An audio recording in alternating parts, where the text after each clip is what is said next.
Welcome to AI Champions, that topic that's hot, that everybody wants some, but they don't really sure what it is. Joining me from Kennesaw, Georgia is Kristen Perdue with AlterBridge Strategies. Christy, how are you?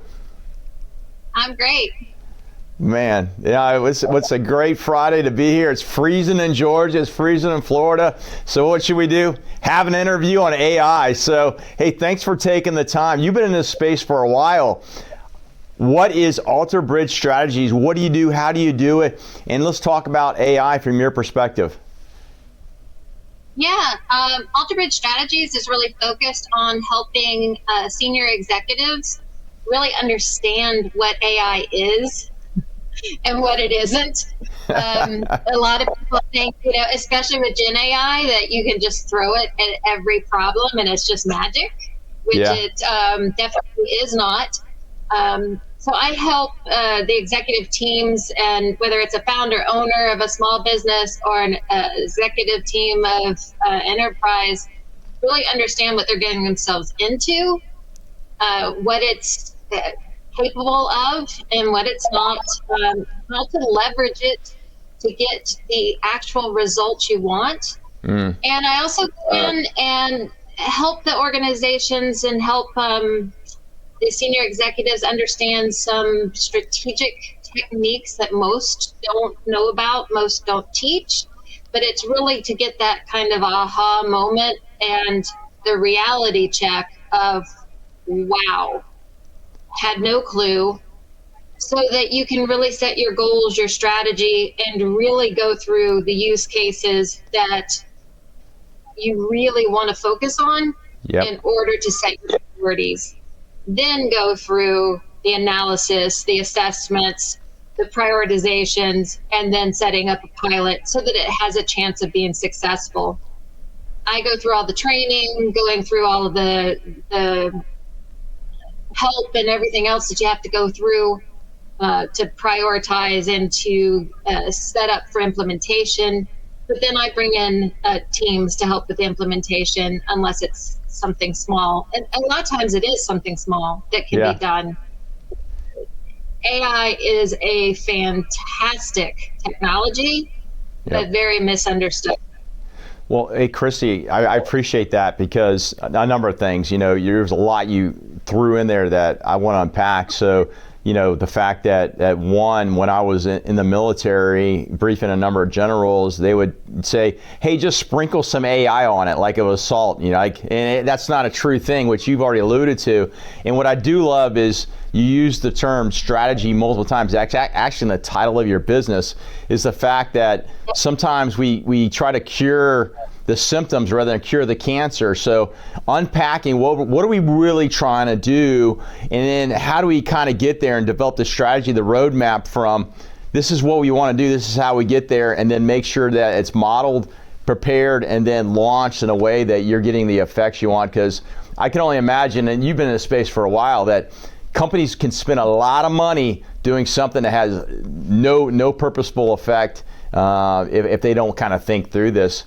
It sounds like in the education, there's a lot of education that has to go into this space, because the reality of it, the majority of the workforce, either small to larger enterprise businesses, most of their careers have not been in the IT space where most AI has been born out of. So for those that are leaders in the business world, how do you suggest they get smart, besides hire somebody that's highly qualified for you to kind of coach them through this process? Yeah, I think you're dead on with that. AI is not just a tool. It's put in the category of a technology. Absolutely, it is. And what's interesting is that it's not like a new version of Word that you can just roll out and say, hey, throw it over the wall, hey, CIO or IT, we need to roll this out. I think a lot of people found that out when Microsoft Copilot came out, and they kind of treated it that way. It's an entirely new way of doing business. So there is a lot of training that needs to happen. It's not just about the technology. It's a new way of communicating too. It's not a Google search.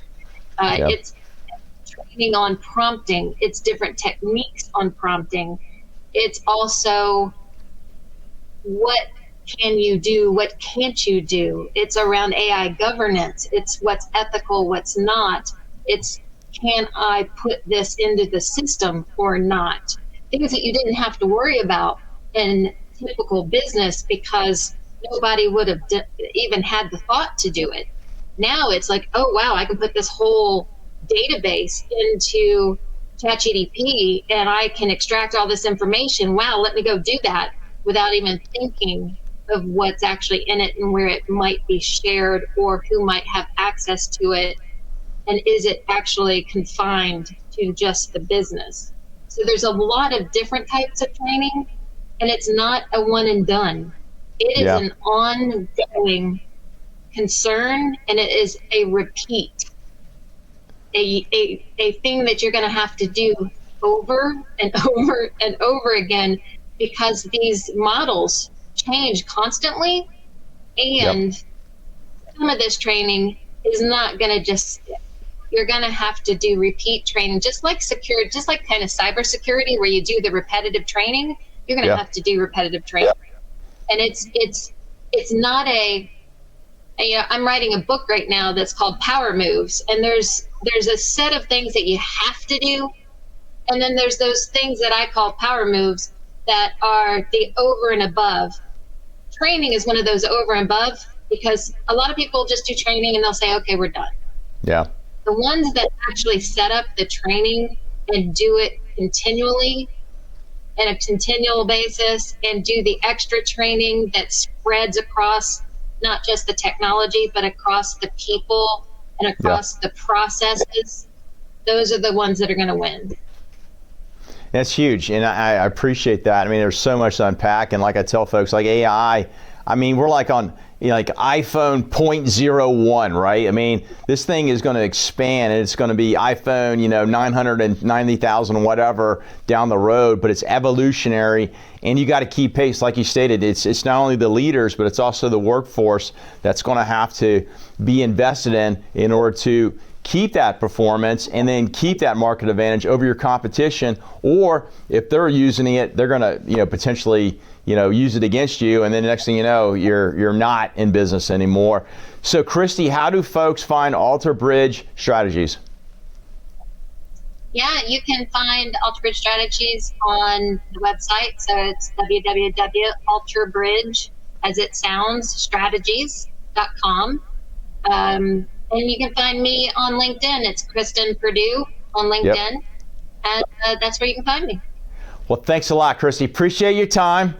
Thanks for your knowledge. I look forward to talking in the future. We're going to continue to unpack this. It's such a great subject. What an awesome space to be in, because you get to see literally a change in your clients and what they're doing in a pretty rapid, time, amount of time there. So we appreciate you taking time to talk to us. So thank you. Thank you for having me.